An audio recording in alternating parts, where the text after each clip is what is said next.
Hi children, welcome to our channel learn think and grow. 1 മുതൽ 7 വരെയുള്ള ക്ലാസ്സുകളുടെ വീഡിയോകൾ നമ്മുടെ ചാനലിൽ അപ്ലോഡ് ചെയ്യുന്നുണ്ട്. ഓരോ ക്ലാസ്സുകളുടെയും വീഡിയോകൾ ചാനൽ പ്ലേലിസ്റ്റിൽ അവൈലബിൾ ആണ്.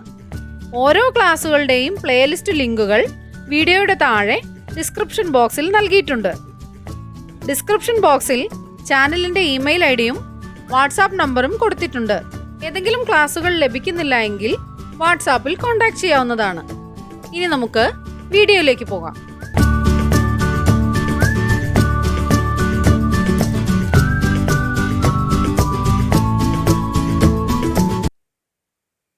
യൂണിറ്റ് 8 അകറ്റി നിർത്താം രോഗങ്ങളെ. ഉപജില്ലാ ശാസ്ത്രമേളയിൽ ശാസ്ത്ര പരീക്ഷണത്തിനു പങ്കെടുക്കാൻ അവസാന തയ്യാറെടുപ്പുകൾ നടത്തുകയാണ് അപ്പു. അതിനിടയിലാണ് പനി പിടിപെട്ടത്. മരുന്നു കഴിച്ചെങ്കിലും പനി ശമിച്ചില്ല. ഡോക്ടറുടെ നിർദ്ദേശപ്രകാരം രക്തം പരിശോധിച്ചപ്പോഴാണ് തനിക്ക് ഡെങ്കിപ്പനിയാണെന്ന് അവൻ തിരിച്ചറിഞ്ഞത്. കഴിഞ്ഞ തവണ ജില്ലാതലം വരെ എത്തിയ അവൻ ഇത്തവണ സംസ്ഥാന തലത്തിൽ എത്തണമെന്ന് അതിയായി ആഗ്രഹിച്ചിരുന്നു. അപ്പുവിന്റെ അവസ്ഥ അറിഞ്ഞല്ലോ. ഡെങ്കിപ്പനി വരാനിടയാക്കിയ സാഹചര്യം എന്തായിരിക്കും? ഇതുപോലെയുള്ള അസുഖങ്ങൾ കാരണം നമ്മൾ മുൻകൂട്ടി തീരുമാനിക്കുന്ന പല കാര്യങ്ങളും നടക്കാതെ പോവാറുണ്ടല്ലേ. മഴക്കാലത്താണ് ഇതുപോലെയുള്ള രോഗങ്ങൾ വർദ്ധിക്കുന്നത്. അതിനു കാരണം എന്താവാം? മഴക്കാലത്തുണ്ടാകുന്ന വെള്ളം കെട്ടി നിൽക്കലും കൊതുകുകൾ മുട്ടയിട്ട് പെരുകുന്നതും മഴക്കാല രോഗങ്ങൾക്ക് ഒരു പ്രധാന കാരണമാകുന്നു. ഓടകളിലും അഴുക്കുചാലുകളിലും കെട്ടിനിൽക്കുന്ന വെള്ളം കൊതുക് മുട്ടയിട്ട് പെരുകുന്നതിനും ഇടയാക്കുന്നു. നിങ്ങൾക്കറിയാവുന്ന രോഗങ്ങൾ പട്ടികപ്പെടുത്തുക. വയറുവേദന, തലവേദന, ജലദോഷം. പനിയൊരു രോഗമാണോ? പനിയൊരു രോഗമല്ല, രോഗലക്ഷണമാണ്.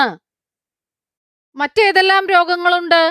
കോളറ, ടൈഫോയിഡ്, മഞ്ഞപ്പിത്തം തുടങ്ങിയ അനവധി രോഗങ്ങളുണ്ട്. ഇവയിൽ എല്ലാ രോഗങ്ങളും പകരുന്നവയാണോ? അല്ല, ചില രോഗങ്ങൾ പകരുന്നവയല്ല. പകരാത്ത രോഗങ്ങൾ ഏതൊക്കെയാണ്? അനീമിയ, വിളർച്ച, ക്വാഷിയോർക്കർ, പ്രമേഹം, രക്തസമ്മർദ്ദം, തലവേദന, വയറുവേദന, അപസ്മാരം, ആസ്മ, ഹൃദ്രോഗങ്ങൾ, ക്യാൻസർ, പുഴുപ്പല്ല്, തിമിരം. ഈ രോഗങ്ങളൊക്കെ പകരാത്ത രോഗങ്ങളാണ്. പകരുന്ന രോഗങ്ങൾ ഏതൊക്കെയാണ്? ജലദോഷം, ചിക്കൻ ബോക്സ്, മീസിൽസ്, ക്ഷയം, എലിപ്പനി, ടൈഫോയിഡ്, കോളറ, മഞ്ഞപ്പിത്തം, വയറിളക്കം, മന്ത്, മലമ്പനി, ഡെങ്കിപ്പനി, ചിക്കുൻഗുനിയ, പ്ലേഗ്, ചൊറി, ചുണങ്ങ്, ചെങ്കണ്ണ്, കുഷ്ഠം, ഡിഫ്തീരിയ, ടെറ്റനസ്, വില്ലൻ ചുമ, എയ്ഡ്സ് ഇവയെല്ലാം പകരുന്ന രോഗങ്ങളാണ്. എങ്ങനെയാണ് രോഗങ്ങൾ പകരുന്നത്? കൊതുക്, ഈച്ച, എലി തുടങ്ങിയ ജീവികൾ പല രോഗങ്ങളും പരത്തുന്നുണ്ടെന്ന് നമ്മൾ പഠിച്ചിട്ടുണ്ട്.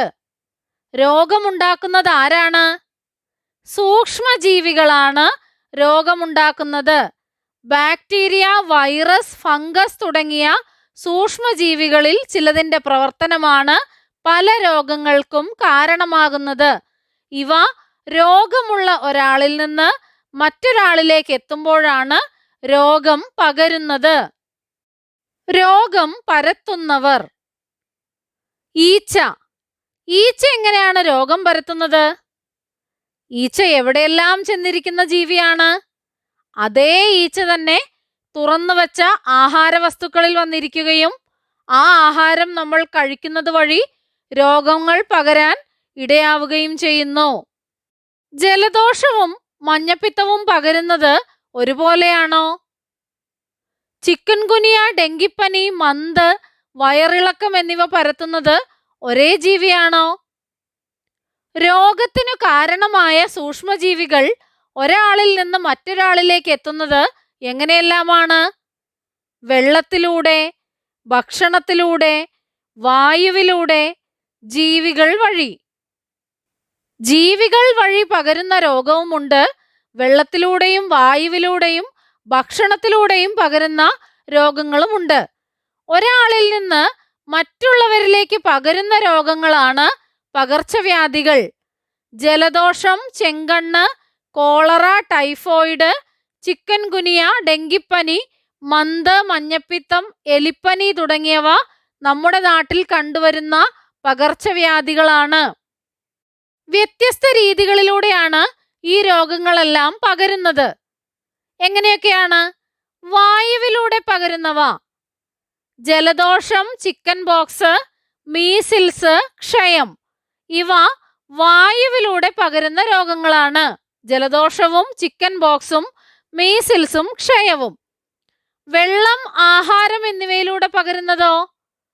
എലിപ്പനി, ടൈഫോയിഡ്, കോളറ, മഞ്ഞപ്പിത്തം. ഇവ വെള്ളം, ആഹാരം എന്നിവയിലൂടെ പരക്കുന്ന രോഗങ്ങളാണ്. ഈച്ച മുഖേന: കോളറ, വയറിളക്കം. കൊതുക് മുഖേന ഏതെല്ലാം രോഗങ്ങളാണ്? മന്ത്, മലമ്പനി, ഡെങ്കിപ്പനി, ചിക്കൻ ഗുനിയ.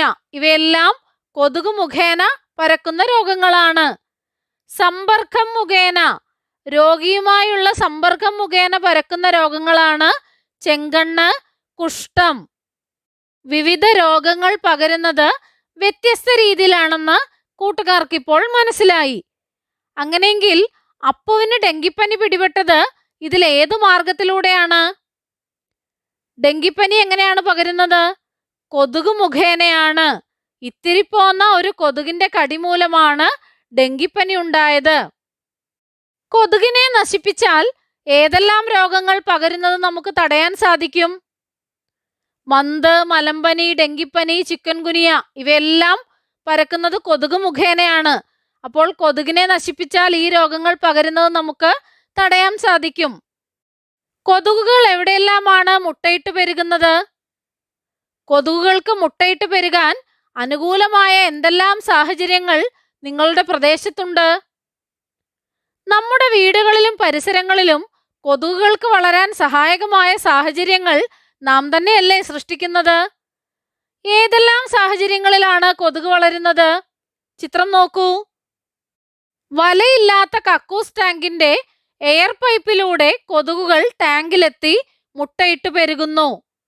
ചുറ്റുപാടുകൾ വൃത്തിഹീനമായും കാട് മൂടിയും കിടക്കുന്നിടത്തും കൊതുകുകൾ മുട്ടയിട്ട് പെരുകുന്നു. പിന്നെയോ, ഉപയോഗശൂന്യമായ പാത്രങ്ങൾ, ചിരട്ട, മുട്ടത്തോട്, ടയർ എന്നിവയിൽ വെള്ളം കെട്ടിക്കിടക്കുമ്പോൾ കൊതുകുകളെത്തി മുട്ടയിട്ട് പെരുകുന്നു. ചെടിച്ചട്ടികളിൽ വെള്ളം കെട്ടിക്കിടക്കുമ്പോഴും അതിലും കൊതുകുകൾ മുട്ടയിട്ട് പെരുകും. വെള്ളം കെട്ടിക്കിടക്കുന്ന ചാലുകൾ ഉണ്ടെങ്കിൽ അവിടെയും കൊതുകുകളെത്തി മുട്ടയിട്ട് പെരുകും. നമ്മുടെ വീടുകളിലുള്ള തുറന്നിരിക്കുന്ന ജലസംഭരണികൾ ഉണ്ടെങ്കിലോ അതിലും കൊതുകുകളെത്തി മുട്ടയിട്ട് പെരുകാൻ സാധ്യതയുണ്ട്. കൊതുകുകൾ പെരുകുന്ന സാഹചര്യങ്ങൾ കൂട്ടുകാർക്ക് മനസ്സിലായി. ഇനി അത് തടയാൻ നമുക്ക് എന്തെല്ലാം ചെയ്യാൻ സാധിക്കും? ജലസംഭരണികൾ മേൽമൂടി ഉപയോഗിച്ച് മൂടിയിടുക. മഴക്കാലത്തും അതിനുശേഷവും ടെറസിലും സൺഷെയ്ഡിലും കെട്ടിനിൽക്കുന്ന വെള്ളം ഒഴുക്കിക്കളയുക. വീടിനു പുറത്ത് അലക്ഷ്യമായി ഉപേക്ഷിച്ചിരിക്കുന്ന കളിപ്പാട്ടങ്ങൾ, കീറിയ പന്ത്, മുട്ടത്തോട്, ചിരട്ട, കുപ്പി തുടങ്ങിയവ ശേഖരിച്ച് വേണ്ട വിധത്തിൽ സംസ്കരിക്കണം. പ്ലാസ്റ്റിക്, ഇരുമ്പ്, അലുമിനിയം പാത്രങ്ങൾ റീസൈക്ലിങ്ങിന് നൽകാം. മണ്ണിൽ ലയിക്കുന്നവയാണെങ്കിൽ മണ്ണിൽ കുഴിച്ചു മൂടുകയും ചെയ്യാം. ഉരൽ, ടയർ എന്നിവ വെള്ളം കെട്ടി നിൽക്കാത്ത രീതിയിൽ സൂക്ഷിക്കണം. മരപ്പൊത്തുകളും മുളംകുറ്റികളും മണ്ണിട്ട് നിറയ്ക്കണം. ഇളനീർ തൊണ്ടുകൾ കുഴിച്ചു മൂടുകയോ വീട്ടാവശ്യത്തിനായി ഉപയോഗിക്കുകയോ ചെയ്യാം. ഡ്രൈ ഡേ ആചരണം. ഡ്രൈ ഡേ എന്താണെന്ന് കൂട്ടുകാർ പഠിച്ചിട്ടുണ്ട്. കൊതുകിന്റെ മുട്ട വിരിയുന്നത് 8 ദിവസം കൊണ്ടാണ്. കൊതുക് മുട്ടയിടാൻ സാധ്യതയുള്ള ചിരട്ട, കളിപ്പാട്ടങ്ങൾ, പ്ലാസ്റ്റിക് പാത്രങ്ങൾ, മുട്ടത്തോട് തുടങ്ങിയവയിലെയും ചെടിച്ചട്ടിക്കടിയിലെ പാത്രം, ടെറസ് തുടങ്ങിയ സ്ഥലങ്ങളിലെയും കെട്ടിനിൽക്കുന്ന ജലം ആഴ്ചയിലൊരിക്കൽ ഒഴിവാക്കുന്നതാണ് ഡ്രൈ ഡേ ആചരണം. ഒരു പ്രദേശത്തെ ആളുകൾ ഒന്നിച്ച് ഒരേ ദിവസം ഈ പ്രവർത്തനം ചെയ്താൽ ഇത് കൂടുതൽ ഫലപ്രദമാവും. പാർപ്പിടങ്ങൾക്ക് ചുറ്റുമുള്ള പുല്ലും പാഴ്ചെടികളും വെട്ടി വൃത്തിയാക്കൽ, ഓടകൾ ശുചിയാക്കൽ എന്നിവയും കൊതുകുകളെ പ്രതിരോധിക്കാനുള്ള മാർഗങ്ങളാണ്. ഇവയ്ക്കെല്ലാം പുറമെ കൊതുകുകടിയിൽ നിന്ന് രക്ഷ നേടാൻ നാം വീടുകളിൽ ചില തന്ത്രങ്ങൾ പ്രയോഗിക്കാറുണ്ട്. അവ എന്തെല്ലാമാണ്? കൊതുകുവല ഉപയോഗിക്കും, പുകയിടൽ, മൊസ്കിറ്റോ ബാറ്റ്, പിന്നെയോ ചില ലേപനങ്ങൾ. അവ പുരട്ടിയാൽ കൊതുകുകടിയിൽ നിന്ന് രക്ഷ നേടാം. രോഗം പകരാതിരിക്കാൻ കൊതുകു മുഖേന പകരുന്ന രോഗങ്ങൾക്കെതിരെ എടുക്കാവുന്ന മുൻകരുതലുകൾ എന്തൊക്കെയാണെന്ന് നാം കണ്ടു. മറ്റു രീതികളിൽ പകരുന്ന രോഗങ്ങൾക്കെതിരെ നമുക്ക് എന്തെല്ലാം മുൻകരുതലുകൾ എടുക്കാനാവും? ചിത്രം നോക്കൂ. വായുവിലൂടെ പകരുന്ന രോഗങ്ങളുണ്ട്, ആഹാരത്തിലൂടെ പകരുന്ന രോഗങ്ങളുണ്ട്, വെള്ളത്തിലൂടെ പകരുന്ന രോഗങ്ങളുമുണ്ട്, കൊതുകു മുഖേന പകരുന്ന രോഗങ്ങളുമുണ്ട്. കൊതുകു മുഖേനയുള്ള രോഗങ്ങൾക്കെതിരെ എടുക്കാവുന്ന മുൻകരുതലുകൾ എന്തൊക്കെയാണ്? മലിനജലം കെട്ടിക്കിടക്കുന്ന സാഹചര്യങ്ങൾ ഇല്ലാതാക്കുക, പിന്നെയോ ഡ്രൈ ഡേ ആചരിക്കുക. കൊതുകുവല, പുകയിടൽ, മൊസ്കിറ്റോ ബാറ്റ്, ലേപനങ്ങൾ തുടങ്ങിയവ ഉപയോഗിക്കാം. ഈച്ച മുഖേനയാണെങ്കിലോ?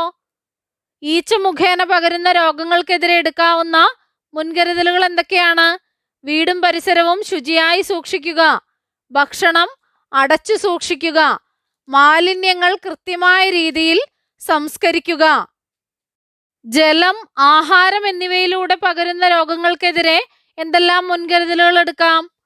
തിളപ്പിച്ചാറിയ വെള്ളം മാത്രം കുടിക്കുക, പഴകിയ ആഹാരവസ്തുക്കൾ കഴിക്കാതിരിക്കുക, വ്യക്തി ശുചിത്വം പാലിക്കുക, തുറസായ സ്ഥലങ്ങളിൽ മലമൂത്ര വിസർജനം നടത്താതിരിക്കുക. സമ്പർക്കം വഴി പകരുന്ന രോഗങ്ങൾക്കെതിരെ എന്തെല്ലാം മുൻകരുതലുകൾ എടുക്കാം? രോഗബാധിതരുമായി മറ്റുള്ളവർ അധികം സഹവസിക്കാതിരിക്കുക. വായുവിലൂടെ പകരുന്ന രോഗങ്ങൾക്കെതിരെയോ? രോഗികളുമായുള്ള സമ്പർക്കം ഒഴിവാക്കുക, മാസ്ക് ധരിക്കുക. രോഗങ്ങൾ വന്ന് ചികിത്സിക്കുന്നതിനേക്കാൾ ഭേദം രോഗങ്ങൾ വരാതിരിക്കാനുള്ള മുൻകരുതലുകൾ എടുക്കുന്നതാണ്. സൂക്ഷ്മജീവികൾ ഇല്ലെങ്കിൽ, ഭൂമിയിൽ സൂക്ഷ്മജീവികൾ ഇല്ലായിരുന്നെങ്കിൽ പകർച്ചവ്യാധികൾ ഉണ്ടാകുമായിരുന്നോ? രോഗങ്ങൾ പരത്തുന്നത് സൂക്ഷ്മജീവികളാണെന്ന് നമ്മൾ പഠിച്ചു. ഈ സൂക്ഷ്മജീവികൾ നമുക്ക് ഉപദ്രവം മാത്രമാണോ ചെയ്യുന്നത്? അല്ല, ഉപകാരം ചെയ്യുന്ന സൂക്ഷ്മജീവികളുമുണ്ട്. ജീവികളുടെ മൃതാവശിഷ്ടങ്ങൾ എക്കാലവും മണ്ണിൽ അതേപടി കിടക്കാറുണ്ടോ? ഇല്ല, അവ ജീർണിച്ചു പോകാറുണ്ട്. ജീർണിക്കാതെ കിടന്നാൽ എന്തെല്ലാം പ്രശ്നങ്ങൾ ഉണ്ടാകും?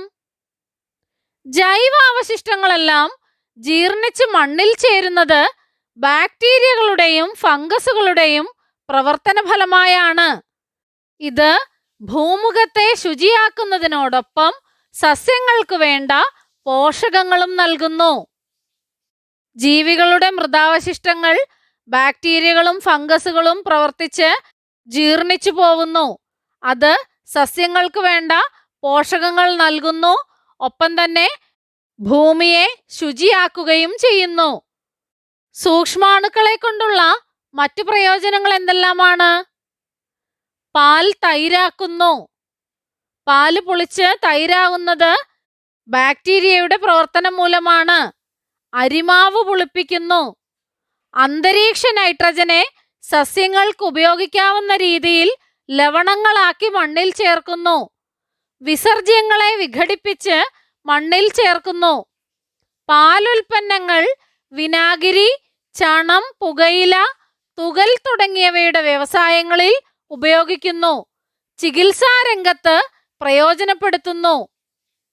സൂക്ഷ്മജീവികളെ കൊണ്ട് ഉപദ്രവവുമുണ്ട്, ഉപകാരവുമുണ്ട്. ഉപദ്രവകാരികളായ സൂക്ഷ്മജീവികളാണ് നമുക്ക് രോഗങ്ങൾ ഉണ്ടാക്കുന്നത്. സൂപ്പർ ബഗ്, കപ്പലുകളിൽ നിന്ന് ഉണ്ടാവുന്ന എണ്ണച്ചോർച്ച മൂലം കടൽ മലിനമാവുന്നത് തടയാനായി എണ്ണ ഭക്ഷിക്കുന്ന സൂപ്പർ ബഗ് എന്ന ബാക്ടീരിയകളെ ഉപയോഗപ്പെടുത്തുന്നുണ്ട്. ആനന്ദ് മോഹൻ ചക്രബർത്തി എന്ന ഇന്ത്യൻ വംശജനായ ശാസ്ത്രജ്ഞനാണ് ജനിതക എഞ്ചിനീയറിംഗിലൂടെ ഈ ബാക്ടീരിയയെ വികസിപ്പിച്ചെടുത്തത്. എന്താണ് സൂപ്പർ ബഗ്? സൂപ്പർ ബഗ് ഒരു ബാക്ടീരിയയാണ്. എണ്ണ ഭക്ഷിക്കുന്ന ബാക്ടീരിയ. എന്തിനാണ് അവയെ ഉപയോഗിക്കുന്നത്? കപ്പലുകളിൽ നിന്നുണ്ടാവുന്ന എണ്ണച്ചോർച്ച മൂലം കടൽ മലിനമാവുന്നത് തടയാനായിട്ടാണ് സൂപ്പർ ബഗുകളെ ഉപയോഗിക്കുന്നത്. ഒട്ടേറെ രോഗങ്ങളെ ചെറുക്കാനുള്ള കഴിവ് സ്വാഭാവികമായി നമ്മുടെ ശരീരത്തിനുണ്ട്. ഈ കഴിവ് എല്ലാ വ്യക്തികൾക്കും ഒരുപോലെയല്ല. ഒരേ ചുറ്റുപാടിൽ ജീവിക്കുന്ന എല്ലാവർക്കും ഒരേപോലെ രോഗങ്ങൾ ബാധിക്കാത്തത് അതുകൊണ്ടാണ്. രോഗാണുക്കളെ ചെറുക്കുന്നതിൽ നമ്മുടെ ശരീരം പരാജയപ്പെടുമ്പോഴാണ് നാം രോഗത്തിനു കീഴ്പ്പെടുന്നത്. എന്തുകൊണ്ടാണ് ഒരേ ചുറ്റുപാടിൽ ജീവിക്കുന്ന എല്ലാവർക്കും ഒരേപോലെ രോഗങ്ങൾ ബാധിക്കാത്തത്? രോഗങ്ങളെ ചെറുക്കാനുള്ള കഴിവ് എല്ലാ വ്യക്തികൾക്കും ഒരുപോലെ അല്ലാത്തതുകൊണ്ട്. കൃത്രിമ രോഗപ്രതിരോധ ശേഷി. മുത്തശ്ശി, ഇന്ന് സ്കൂളിൽ കുത്തിവയ്പുണ്ടത്രേ, എനിക്ക് പേടിയാവുന്നു. പേടിക്കേണ്ട മോനെ, രോഗങ്ങൾ വരാതിരിക്കാനല്ലേ കുത്തിവെക്കുന്നത്. മോനറിയാമോ, എൻ്റെ കുട്ടിക്കാലത്ത് വസൂരി പിടിപെട്ട് പല പ്രദേശങ്ങളിലും ആളുകൾ കൂട്ടത്തോടെ മരണപ്പെട്ടിട്ടുണ്ട്. അത്തരം രോഗങ്ങളെ നിയന്ത്രിക്കാനായത് കുത്തിവയ്പിലൂടെയാണ്. കുത്തിവയ്പിനെ നിങ്ങളും പേടിക്കാറുണ്ടോ? എന്തിനാണ് നാം പ്രതിരോധ കുത്തിവയ്പ് എടുക്കുന്നത്? രോഗങ്ങളെ പ്രതിരോധിക്കാൻ ശരീരത്തിന് കൃത്രിമമായി കഴിവ് നേടിക്കൊടുക്കുന്ന രീതി ഇന്ന് സർവ്വസാധാരണമാണ്. ഇതിനായി പ്രതിരോധ കുത്തിവയ്പ്പുകൾ ഉപയോഗിച്ചു വരുന്നു. എന്തിനാണ് പ്രതിരോധ കുത്തിവയ്പ്പുകൾ? ശരീരത്തിന് കൃത്രിമമായി രോഗത്തെ പ്രതിരോധിക്കാനുള്ള കഴിവ് നേടിക്കൊടുക്കുന്നതിനാണ്. വിവിധ രോഗസാധ്യതകൾ ഒഴിവാക്കാൻ ആരോഗ്യവകുപ്പ് നടത്തിവരുന്ന പ്രതിരോധ കുത്തിവയ്പ്പുകളുടെ പട്ടിക ആശുപത്രികളിൽ ലഭ്യമാണ്. ഒരു കുഞ്ഞ് ജനിച്ച ഉടനെ തന്നെ അതിന് കുത്തിവയ്പ്പുകൾ നൽകാറുണ്ട്. പോളിയോ, മഞ്ഞപ്പിത്തം, ക്ഷയരോഗം, ഡിഫ്തീരിയ, വില്ലൻ ചുമ, ടെറ്റനസ്, ന്യൂമോണിയ, ഇൻഫ്ലുവൻസ തുടങ്ങിയ രോഗങ്ങൾക്ക് പ്രതിരോധ കുത്തിവയ്പ്പുകൾ നൽകി വരുന്നു. ആരോഗ്യ പരിപാലനത്തിനായി വീടുകളിലും പരിസരങ്ങളിലും ചെയ്യേണ്ട ഡ്രൈ ഡേ ആചരണം, ശുചീകരണ പ്രവർത്തനങ്ങൾ തുടങ്ങിയ കാര്യങ്ങളെല്ലാം നാം മനസ്സിലാക്കി. ഇവയ്ക്കെല്ലാം പുറമെ സ്വന്തം ശരീരത്തെ രോഗങ്ങളിൽ നിന്ന് സംരക്ഷിക്കാൻ വ്യക്തിഗതമായി ചില കാര്യങ്ങൾ കൂടി നാം ചെയ്യേണ്ടതുണ്ട്. ശുചിത്വശീലങ്ങൾ എന്തെല്ലാമാണവ? ഭക്ഷണത്തിന് മുൻപും പിൻപും കൈ കഴുകണം. ആഴ്ചയിലൊരിക്കൽ നഖം മുറിക്കണം. അടുക്കളയിൽ ഭക്ഷണ പദാർത്ഥങ്ങൾ മൂടി വെക്കണം. രാത്രി പല്ല് തേച്ച ശേഷമേ ഉറങ്ങാൻ പാടുള്ളൂ. അഴുക്കുള്ള വസ്ത്രങ്ങൾ ധരിക്കരുത്. വഴിവക്കിൽ തുറന്നു വച്ച് വിൽക്കുന്ന പലഹാരങ്ങൾ കഴിക്കരുത്. ടോയ്ലറ്റിൽ പോയ ശേഷം സോപ്പ് ഉപയോഗിച്ച് കൈകൾ കഴുകണം. പഴങ്ങൾ കഴുകാതെ ഒരിക്കലും ഭക്ഷിക്കരുത്. വേറെ എന്തെല്ലാം കാര്യങ്ങളുണ്ട്? കൂട്ടുകാർ എഴുതി നോക്കൂ. വ്യക്തി ശുചിത്വം പാലിക്കാൻ നാം ഓരോരുത്തരും ശ്രദ്ധാലുക്കളാണ്. എന്നാൽ സാമൂഹിക ശുചിത്വത്തിന്റെ കാര്യത്തിൽ ഈ ശ്രദ്ധ നാം പുലർത്താറില്ല. സ്വന്തം വീട്ടിലെ മാലിന്യങ്ങൾ പൊതുനിരത്തുകളിലേക്ക് വലിച്ചെറിയുന്നവർ നമ്മുടെ നാട്ടിലുണ്ട്.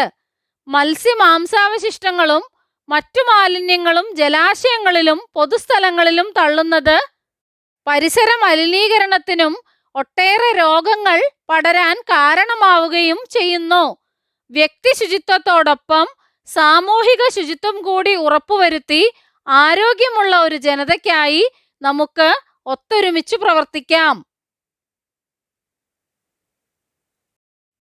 നമ്മുടെ ചാനലിൽ അപ്ലോഡ് ചെയ്യുന്ന എല്ലാ വീഡിയോകളും കുട്ടികൾക്ക് ഉപകാരപ്പെടുന്നുവെന്നറിയിച്ച എല്ലാവർക്കും നന്ദി. 1 മുതൽ 7 വരെ ക്ലാസ്സുകളുടെ എല്ലാ വീഡിയോകളും നമ്മുടെ ചാനലിൽ അപ്ലോഡ് ചെയ്യുന്നതായിരിക്കും. അപ്ലോഡ് ചെയ്യുന്ന എല്ലാ വീഡിയോകളും കാണുന്നതിനായി ചാനൽ മെമ്പർഷിപ്പിൽ ജോയിൻ ചെയ്യാം. അതിനായി ചെയ്യേണ്ടത് ഇത്രമാത്രം. സബ്സ്ക്രൈബ് ബട്ടൺ അടുത്തായി ജോയിൻ എന്ന ബട്ടൺ കാണാം. അതിൽ ക്ലിക്ക് ചെയ്യുക. 1ഉം 2ഉം ക്ലാസ്സുകളുടെ വീഡിയോകൾ കാണുന്നതിനായി ഇവിടെ ക്ലിക്ക് ചെയ്യാം. 1 മുതൽ 4 വരെയുള്ള ക്ലാസ്സുകളുടെ വീഡിയോകൾ കാണുന്നതിനായി ഇവിടെ ക്ലിക്ക് ചെയ്യാം. 1 മുതൽ 7 വരെയുള്ള ക്ലാസ്സുകളുടെ വീഡിയോകൾ കാണുന്നതിനായി ഇവിടെ ക്ലിക്ക് ചെയ്യാം. ചാനലിൽ അപ്ലോഡ് ചെയ്യുന്ന എല്ലാ വീഡിയോകളും കാണുന്നതിനായി ഇവിടെ ക്ലിക്ക് ചെയ്യാം.